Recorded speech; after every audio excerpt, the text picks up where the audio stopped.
Welcome back to the next session. Today we are going to discuss about molecular orbital theory. This theory was first proposed by Hund and Mulliken, and it also describes about the structure, properties of different molecules using quantum mechanics. Before this theory, there were many other theories like Sedgwick theory, valence bond theory, but they failed in order to explain certain concepts like bond order, bond length, and magnetic behavior of the molecules. According to this theory, electrons are not assigned to individual bonds but under the influence of all the nuclei present in the molecule. The silent features of this theory are the molecular orbitals are formed by combination of atomic orbitals and have similar characteristic features. Molecular orbitals are associated with energy, and like atomic orbitals, they can also accommodate two electrons with opposite spin. Each and every electron in the molecular orbital belongs to all the nuclei of the molecule. The molecular orbital is a region where an electron resides. So each MO is described by a wave function psi, same as atomic orbitals. The molecular orbitals are associated with the entire molecule, and there is a condition for overlapping of atomic orbitals. Only those atomic orbitals of same energy, same symmetry will overlap. At the same time, the extent of overlapping between the atomic orbitals should be maximum. So, to conclude this slide, atomic orbitals combine to give molecular orbitals, and this is through linear combination of atomic orbitals as we have already discussed. And those atomic orbitals with same energy, same symmetry, they only will combine to give molecular orbitals. For example, 1s orbital can overlap with other 1s orbital. At the same time, 1s orbital cannot overlap with 2s orbital because 1s is of different energy and 2s is of other form. So these were the conditions for formation of molecular orbitals through linear combination of atomic orbitals. The number of molecular orbitals formed is equal to number of overlapping atomic orbitals. For example, if two atomic orbitals overlap, it gives rise to two molecular orbitals. The shapes of molecular orbitals depending on shape, size, and orientation of the atomic orbitals. Molecular orbitals are arranged in increasing order of their energy. We have different types of molecular orbitals according to LCAO.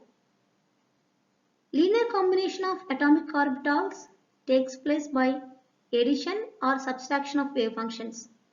We have also discussed this. Addition is nothing but in phase or constructive interference of atomic orbitals. That is, if two wave functions having same symmetry, they overlap together, then it gives bonding molecular orbital. And if two wave functions of different symmetry, if they overlap together, of different signs, they overlap together, then it gives rise to antibonding molecular orbital. That is, destructive interface or out phase or subtraction of the wave functions. And there are also some non-bonding molecular orbitals. This is the order of energy of the bonding molecular orbital, non-bonding and anti-bonding molecular orbital. So these are bonding molecular orbital. Here we can find, if anything is there, here you can find non-bonding molecular orbitals, which are of greater in energy when compared to bonding molecular orbitals.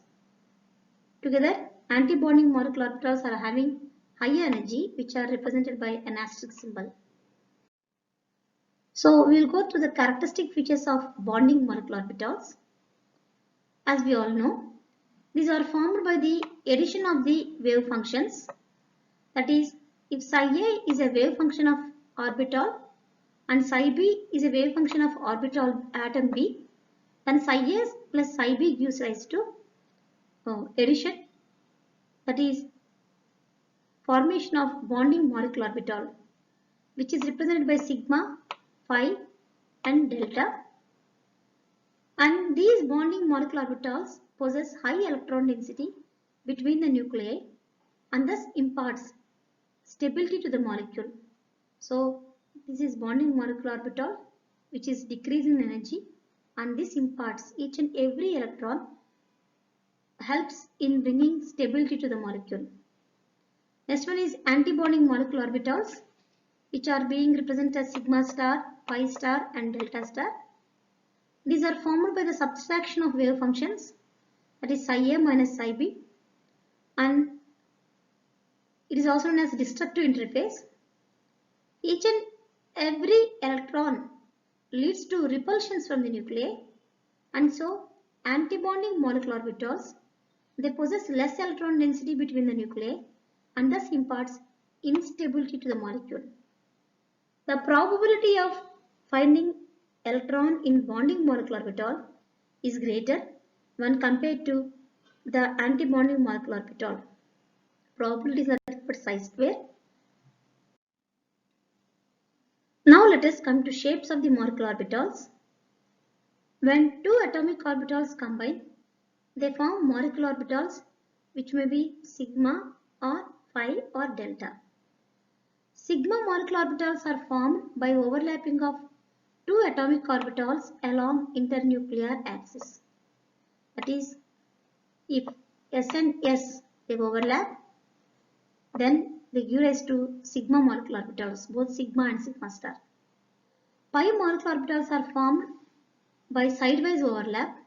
For example, Px overlaps with other Px orbital, then it gives rise to a pi molecular orbital, which is a sidewise overlap here. The shape of the molecular orbital depends on type of combining atomic orbital. So bonding molecular orbitals are designated as sigma, phi and delta. Antibonding are designated as sigma star, phi star and delta star. If the sign of the wave functions are same, that is in phase, a lower energy or more bonding orbital is produced, more stable bonding orbital is produced. If signs are different, that is out phase, a higher energy, anti-bonding molecular orbital is produced. So this is a slide which is showing the formation of bonding and anti-bonding molecular orbitals. Imagine this is some 1s orbital and this is also 1s orbital. So simply we cannot give s orbital. Both the signs of the wave functions are same. So this is psi a or psi b. Both are of plus sign. So it gives rise to a big bonding molecular orbital. Whereas the same 1s orbital plus sign, other one is one of minus sign. They both repel and it gives rise to anti-bonding molecular orbital. Same combination, s or 1s orbital, or you go for 2s orbital, and this is 2pz orbital. Both are lying on the same internuclear axis. So both are lying on the same axis, z axis. If I draw a z axis like this, so since both are lying along the same internuclear axis, so it leads to the same signature, same signs. So it gives a big bonding molecular orbital, plus here and minus here. So if you go, this is a bonding molecular orbital, and for anti-bonding molecular orbital for S and Pz, this is X, let it be 2s. If it combines with 2pz, and this is of minus and this is of plus, so it is a pz orbital, 2pz. It gives rise to an antibonding molecular orbital like this. So it leads to repulsions. So repulsion will be like this. So this is again plus. This is ABMO, antibonding molecular orbital of and this is a node. So this is antibonding molecular of S and PZ. and this will be the bonding. And this is again bonding along the internuclear axis of pz and pz bonding molecular orbital. So this explains clearly the antibonding molecular orbital formation of pz, that is subtraction, both having different signs. And if you go for sidewise overlap, px and 2px of same energy, both are having same sign in the upper lobe and same sign in the lower lobes. So it gives us a big bonding molecular orbital in the upper lobe and big bonding molecular orbital in the lower lobe. So here both the atomic orbitals are having different signs, so we are getting repulsions, and this is subtraction of wave functions. It leads to anti-bonding molecular orbital. Filling of electrons in molecular orbitals. MOs are arranged in increasing order of their energy. So 1s star, sigma star 1s, sigma 2s, sigma star 2s, and so on. Electrons are filled in the same order based on Aufbau principle, Pauli's exclusion principle, and Hund's rule of maximum multiplicity. As you all know, Aufbau principle is electrons are filled in order of increasing energy. Pauli's exclusion principle is maximum number of electrons in the orbital is 2 and they must have opposite spins, that is 2 electrons in the same orbital cannot have set of all the 4 quantum numbers identical. Hund's rule is pairing of electrons in the degenerate molecular orbitals does not occur until each of them has 1 electron each. So these are the same old 3 principles that we follow when we are filling the molecular orbitals and atomic orbitals. Magnetic behavior of molecules. If unpaired electrons are present in the molecular orbitals, these unpaired electrons are attracted to the magnetic field and therefore they are paramagnetic. If all the electrons are paired in the molecular orbitals, they show slight repulsion and it is classified as diamagnetic. So, based on the MO theory, we can explain whether the molecule is paramagnetic or diamagnetic. The most important one, which is a failure in valence bond theory, is bond order. Bond order is a measure of strength of bond between two atoms. Bond order is a measure of strength of bond between two atoms and it is given by the formula where half into Nb minus Na. Nb is number of bonding electrons. N is number of anti-bonding electrons. With increase in bond order, the bond length decreases. Higher the bond order, higher is the dissociation energy. Bond order versus stability of a molecule. The bond order of a molecule is directly proportional to the stability of the molecule. As the bond order increases, stability also increases. Positive value means molecule is stable and it exists. For example, lithium, hydrogen, all these are hydrogen, the bond order is 1. For lithium also the bond order is 1. Therefore, the molecules are stable and they are existing. Helium, the bond order is 0.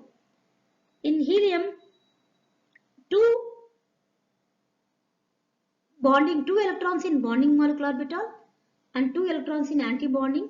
So 2 minus 2 is 0. That is a molecule is unstable and does not exist. Negative also the molecule is unstable and does not exist. So based on the bond order, we can give the stability of the